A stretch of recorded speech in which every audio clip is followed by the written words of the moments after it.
Hello. I could eat about 1.5 million of these. Well, nobody's perfect. Welcome to the It's a Drama podcast. Daddy, I love him. My mother thanks you. If you can't say something nice. All right, Mr. DeMille, I'm ready for my close-up. Hello and welcome to the It's a Drama podcast.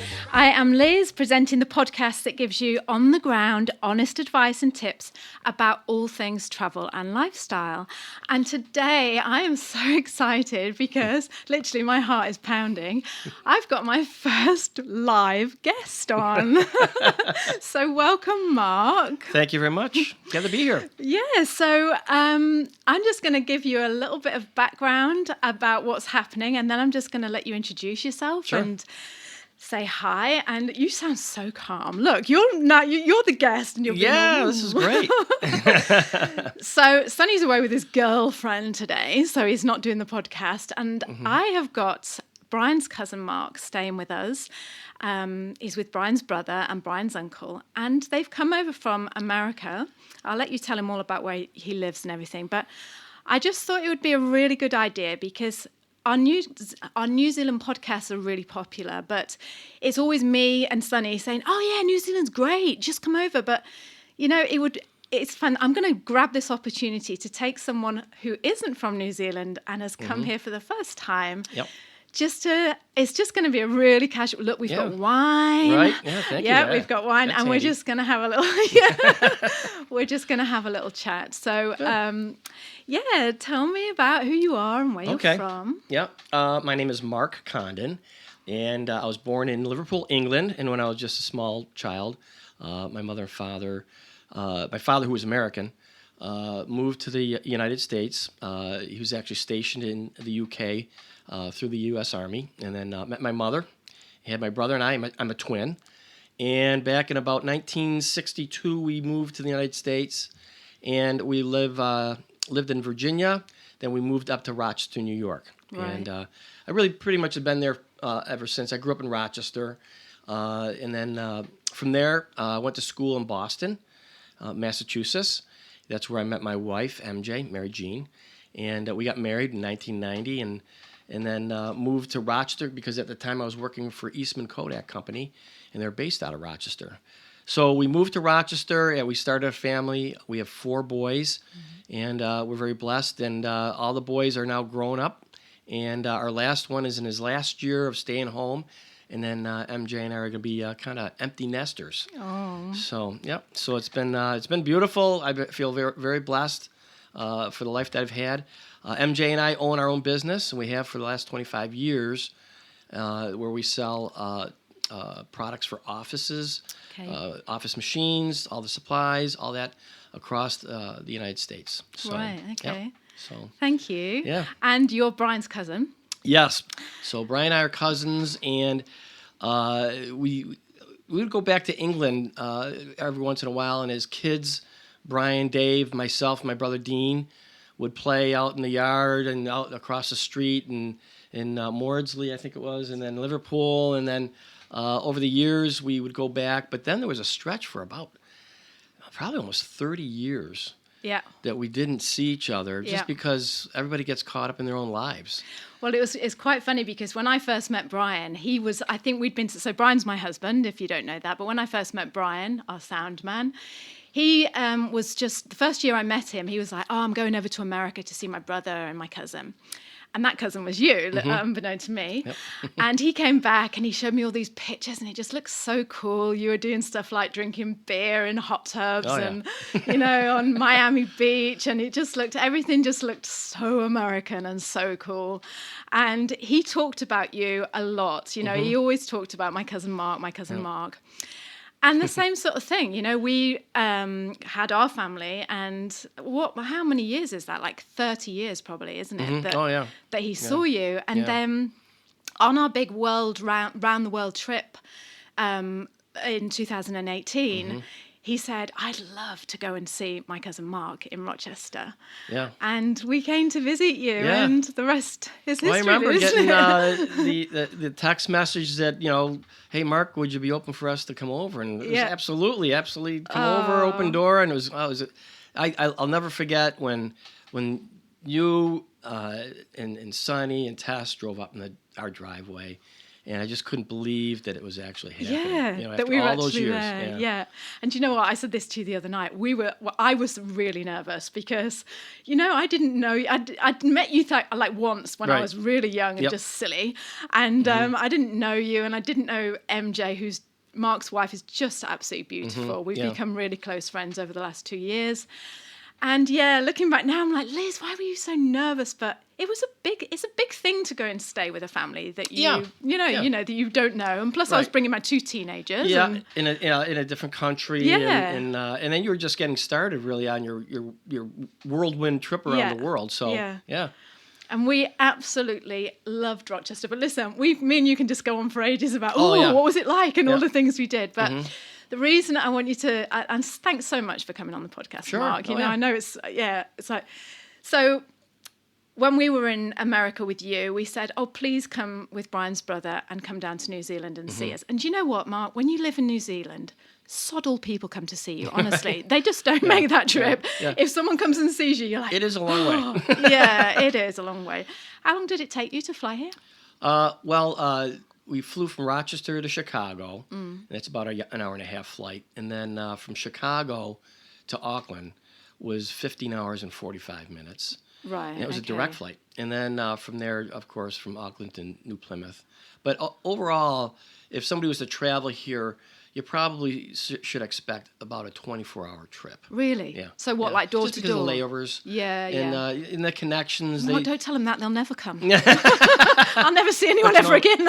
It was worth it. It was worth it. Oh. So yeah, when we came to see you, we were like, come down. And then we got a phone call, reverse, thing. You gave us a phone call and said, can I come down and with Brian's brother? Oh my goodness. Yeah. Of course, we were like, of course you can. So you've now been staying with us for 12 days? Yeah, 12 days, right. And you've flown over with Dave, Brian's brother. Yep. And your father-in-law? Yes, my stepfather. Your stepfather, my sorry. Stepfather, yes, stepfather. who's 86 years old. Ed is 86 years old. And it was funny because when Dave and Brian said, hey, look, this is going to be New Zealand 2020 trip. Can you make it? I told Ed, we're sitting down outside at my house and having a couple beers. And I said, hey, you know what? I think I'm going to make the trip to New Zealand this year. And he said, wow, that's on my bucket list. Oh. And I said, really? Would you want to go? And he said, absolutely. And I said, well, let me contact Brian and Liz and see if they'd have you. I mean, if they have the accommodations to have you come over. And there was no hesitation. You said, come on over. And he couldn't believe it. And he said, I'm going. Oh, yeah. So I think this is going to be, he's 86 years old. And I think this would be the last big trip that he takes. But never say never, Mark. Yeah, never. Yeah, I shouldn't say that. I shouldn't say never, never. But he has had a great time. I am so impressed by Ed. I really am. Yeah. 86. To take that on. I know. Yeah. And, it's never once felt as if like, we've got an old person staying with us. No. Never once. No. He's just up for it. Oh, yeah. Everything, yeah. isn't he? Yeah, he is really... It's admirable. It really is. I'm really not so much surprised because Ed is the type of guy he'll overcome things as far as any obstacles, but just to take that on and say, hey, look, let's do this. And very, very adventuresome. Yeah. So I think we should interview Ed and say, what's your secret to life, Ed? Right. Well, that's a good point. Yeah. But do you know what, Mark? Ed likes a nice glass of red wine, and I reckon that's the secret. Yes, and he is a very laid back guy. He is. So he fits in quite well here. He does. He's just absolutely lovely. It's been a pleasure having all of you. Oh yeah. And Thank you're you. leaving tomorrow to go back to the States. Yeah. And I thought, no, I'm not letting you go without just getting this down, getting it recorded. So do you mind if I just ask you a few questions? Absolutely, go right ahead. Yeah. Okay, so I've been pretty organised and I've written it down. So what is an American's perspective of New Zealand? What do you think of when you think of it? I've only met two people who have actually gone to New Zealand that I know in the United States.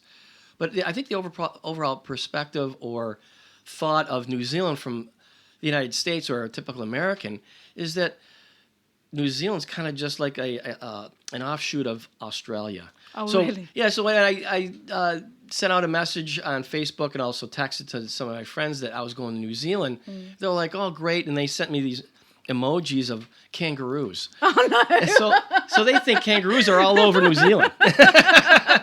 And so I think that's kind of their perspective. And then also that it's a faraway place. Yeah. And so I don't think a lot of people really know a lot about New Zealand as far as in America. Really? Is that right? Yeah. Yeah. So would you say like New Zealand is, I don't know, like say, what's the like opposite of like, so New Zealand is really far away, and where else in the world is really far away to you? Yeah. Oh, I think, well, again, it would be like Australia. Right. And not a lot of people go to Australia, but No. I think it's like, New Zealand is on the other side of the planet. Right, okay. And it's not that easy to get to as far as, taking an air flight. Why is to it New not Zealand. easy to get to? Well, it's just it's some layovers and it's just long. That's all. Right. So it's just like a long flight. Right. Yeah. Yeah. Yep. So. So, don't But tell you know what? It's not if you put in your mindset that this is going to take a 20 to 24 hour trip. It's not that bad. No. You Do you know, I can never understand, Mark, when people go, oh, it's a long way, and maybe you can help me out here. But to me, like, we've done loads of flying and loads of traveling and things. And to me, like, you're sitting on a plane. Okay, it's not the most. Excuse me as well. Didn't you come business class or? Yeah. So. Mark. Well, not business. It was a What about premier the poor economy. people like us? Premier economy. How dare you complain? And I'll tell you, they had a great dinner and drinks. Yeah. It wasn't bad at all. No, see, that's what I always think. I think, all right, yeah, it's a long way. I get your point. But at the end of the day, it's no different than just sitting in your front room and watching telly for 24 hours, is it? Right. Oh, yeah. Yeah. Except you've got someone waiting on you, bringing you drinks, nice food if you're in Premier. Yeah, Premier. And to travel like I did in the wintertime, because in Rochester it's very cold in the winter, and to come here where the season is the opposite, it's a good way to get away from the cold and get into a warm climate. So. What did you notice the minute you stepped out into Auckland? What time did you arrive in Auckland? It was about 7:00 in the morning. Okay, so it was the daytime. So what was the first thing that you noticed? What sort of stuck out to you? Well, the first thing was it was warm. Oh yeah. And then probably one of the things that stuck out the most was people are very friendly. Mm-hmm. In a crowded area like an airport, they're very friendly. And then my first impressions were just the incredible landscape that as we're driving from the airport. And then over the last couple of days, there is no other place on the world. And I've been to Hawaii, which is very impressive. But this is even more. And you've been all over Europe, haven't you? Right, yeah. Not over Europe, but in England and Belgium and things like that. But the landscape is just incredible. And really? There's nothing. And we were saying as we're taking pictures that the photography just doesn't even capture it. No. The extremes of the mountains and the valleys and the volcanoes and the ocean and even your place where you can see a volcano on one side and see the ocean on the other. Yeah. There's not a lot of places like that. No, there isn't. It's pretty special, and isn't it? So it was really incredible as far as the landscape, and I don't think there's any place anywhere in the world that really comes close to it. So so that was really incredible. But then on the other side, as far as the people are very laid back, different from New York. I mean, like very opposite, where people they don't beep their horns in traffic, and there's not a lot of traffic. But I hardly ever even heard. I don't even think I heard a car horn go off because somebody was impatient. People are very patient and they're laid back, and it almost seems like it's a big town. Right. Is a country where people are. It does feel like that, doesn't it? You're right. Yeah. I have a feeling that people help each other out. Yeah. And they're patient with each other, and it's just a really nice environment. It's very different, and it's just a really good feeling. So I'd highly recommend people come here and just spend time, relax, and then tour New Zealand to get a feel for it. I want to talk about in a minute where you went, because you've done like a tour of New Zealand. So in a minute I'm going to talk to you about that. But don't ask me about all the names. No, I won't. I won't. No. But first, Mark, I think it's important for you to know that the only person that pomps his horn in this town is your cousin Brian, because he's very impatient on the road. Yep. And he's come from Britain. No, Brian, Yep. don't look at me like that, please. You've come from Britain and you've brought your British ways with you, Brian. To be honest. Yeah, that's because honestly, Mark, he's like. When he gets behind the wheel, he's a bit like an angry little Brit. Yeah, okay. And so he does tend to beep the horn a bit. You haven't changed a bit, have you? So that's really interesting. Just out of curiosity, whereabouts? Because I've only been to like a couple of places in America. If someone said to you, whereabouts? If you'd been all over America and someone said to you, whereabouts in America is New Zealand like the most? What would your answer be? I would initially say probably Southern California. Right. Because of the shoreline and also the weather. Yeah. They've got a lot of palm trees, but here there's fern trees. And Yeah. So and if you go along the coast, especially the southern coast of California, there are these small ocean towns or villages that are very similar in some ways. Right. To New Zealand. So, but again, New Zealand is a rainforest. Big part of it is a rainforest, where California is more of a desert. Yeah, super dry. So, yeah.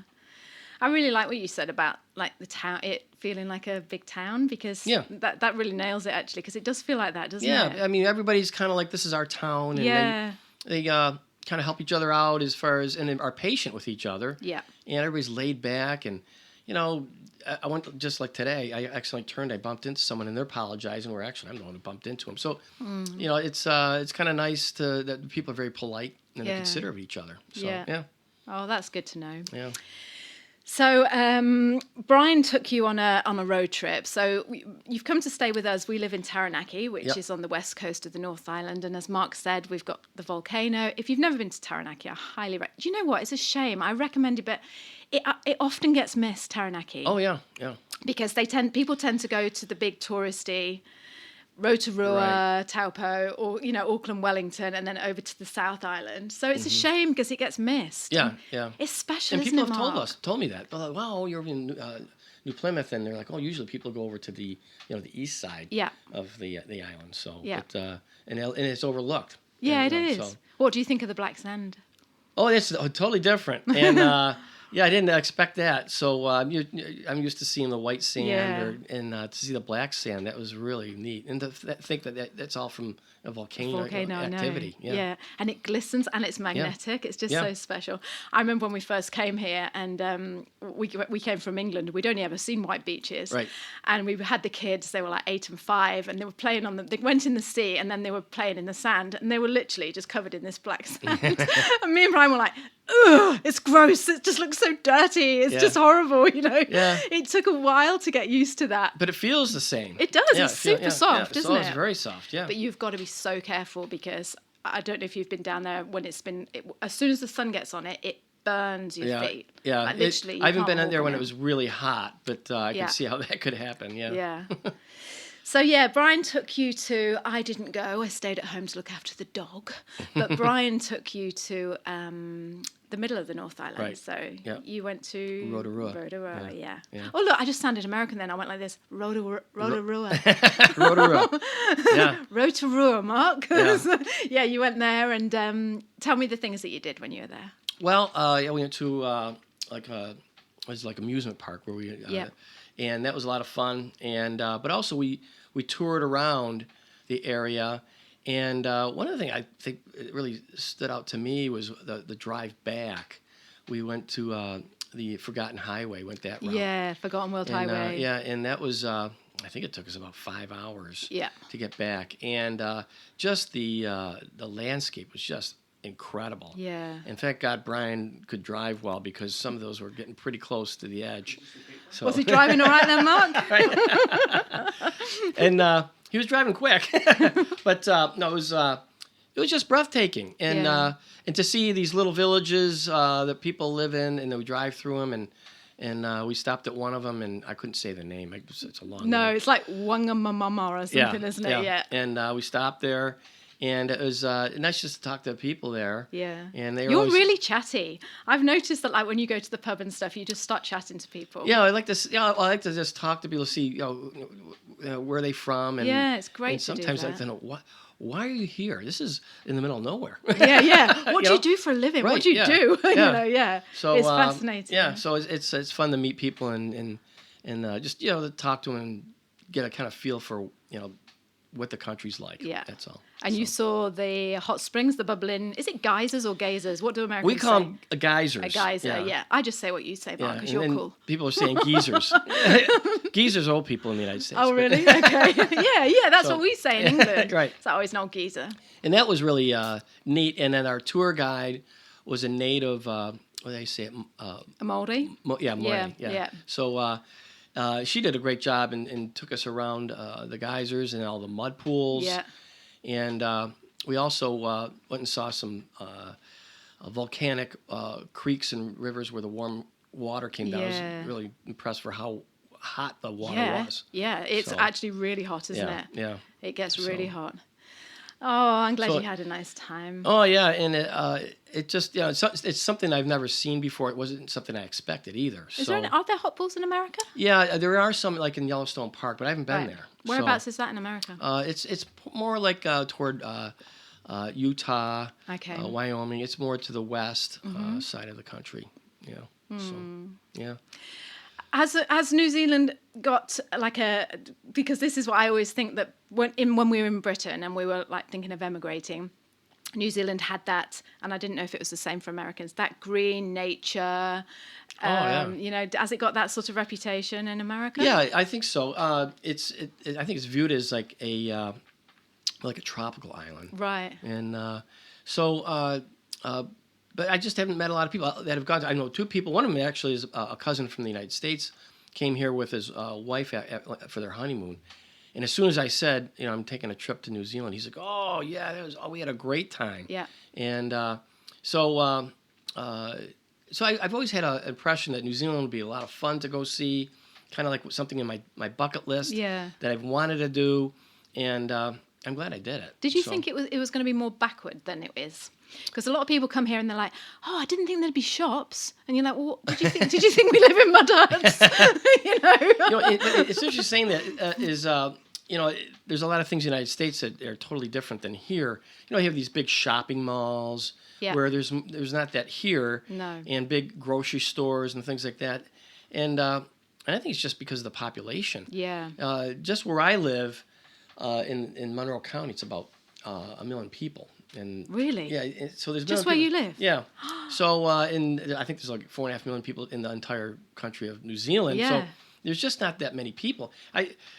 There's no traffic jams. No. That type of thing, so in some respects it feels like you're going to a small town from back in like the 60s or 70s. Yeah, that's what my mum always Yeah. says. She's like, "Oh, Lizzie, it's like England was in the 1950s." Yeah, She loves yeah. saying that. She says that Yeah, all the time. which is a nice thing. Yeah, it You is. know? Yeah. Yeah. And as this is what me and Sunny have talked about in previous episodes, it does feel you take for granted like that you can like my car is on the drive and it's always left open, and Right. you nip to the shop. I'm talking about where we live. I don't Yeah. Mm-hmm. know what it would be like in Auckland, but you nip to the local shop and you just. Do you know what I did the other day, Mark? I'm going to share this with you because you won't be able to believe this. I went down to Foursquare, which is like the local grocery store down the road. And I was obviously distracted. I went in and bought some shopping. And I came back out, opened the car door, threw all my stuff on the passenger seat. I thought, bloody hell, this is a funny smell in here. I put my hand on the steering wheel and I looked down and I'd got in someone else's car. Oh no! And I'm like, oh my God, I'm in someone else's car. That's amazing. So So you drove off. yeah, exactly, yeah. With the kids in the back. Yeah, whose kids are those in the back seat? Can you imagine if they'd had like a vicious dog or something in there and I'd got in, or Yeah. So yeah, going back to that, you do take for granted that you know Brian couldn't believe it when I told him. I think I'm going slightly senile, actually. But yeah, we do leave the doors open, and it is, it does. Like, I know I keep going back to it, but I like your analogy of like it's a large town, because that is what it feels like. Yeah, and being in a large town, I mean, it feels a lot safer. It feels safer here than it does back where I live. Does it? Yeah, oh yeah. In what way? Well, because we're in Rochester, and I don't mean to put down Rochester, but there's crime. Gorgeous. There's crime there, and there's you hear about it about every day. Something's happening every weekend. There's something bad happening, and here it just seems like it's just very safe. It's if somebody was to get shot here, it would be a pretty big deal. Yeah. We're back in Rochester. Oh, there goes another week. Oh, right. Okay. Somebody gets shot. Yeah. Yeah. So it's that is something that is nice, really nice about New Zealand. I did have a very strong feeling of it being very safe. Oh, that's good. That's good to know, because that's a big thing with people, especially, you get people wanting to emigrate to New Zealand with their kids, and that's the first thing they'll say to me is like, is it safe? Well, yes. Oh yeah. From my experience, it's been extremely safe. Yeah. And I feel like if something happens, New Zealanders are people who would help out. Yeah. So yeah, that's what I've always thought. It's like if you broke down, you could flag someone down and just go, "Oh, can you help me?" And you'd feel. Yeah. I was going to tell you the story of when Kev picked up that robber, but I won't tell you that. We'll save that for another. We'll save that for another podcast. Of course, crime happens, doesn't it? It happens anywhere in the world. Yeah, and it does. Yeah, And, no country's and perfect. I don't mean to badmouth Rochester or New York or like that. But it's an element that's there, and you kind of learn to live with it. And there's certain sections just tend to stay away from. Yeah. And you need to be aware of that. But New Zealand, it felt like we could go anywhere we wanted. Yeah. And we went a lot of places. Yeah. And it wasn't ever an issue of, we need to avoid that area or this is a bad section of town or anything like that. So, and to just walk around, I felt it was very, very safe. It was very relaxing. So, is it hotter than you thought? Have you burnt or not? No, I haven't. It's actually a little bit cooler than I thought it would be. Okay. But I know Brian's saying it is a little bit cooler than normal. We're not having a boiling hot. Well, not on the not on the west coast anyway. Yeah. My sister lives on the east coast, and it's up in the 90s or something over there, isn't it? It's been very pleasant. Yeah. So so it's been nice. Mosquitoes and any midgy things biting you? Yeah, was it the black flies? Yeah, sandflies. Sandflies. Yeah, the gotta sandflies. Be careful with those. Yeah. So you got to be aware of those, and I had a couple of bites, but it wasn't any big deal. No. Rochester, in the summer, mosquitoes are a big thing. Are they? Yeah. So part of it's because there's a lot of moisture up near the Great Lakes, and there's a lot of vegetation. So the mosquitoes can be an issue. Yeah. So especially at night. Yeah.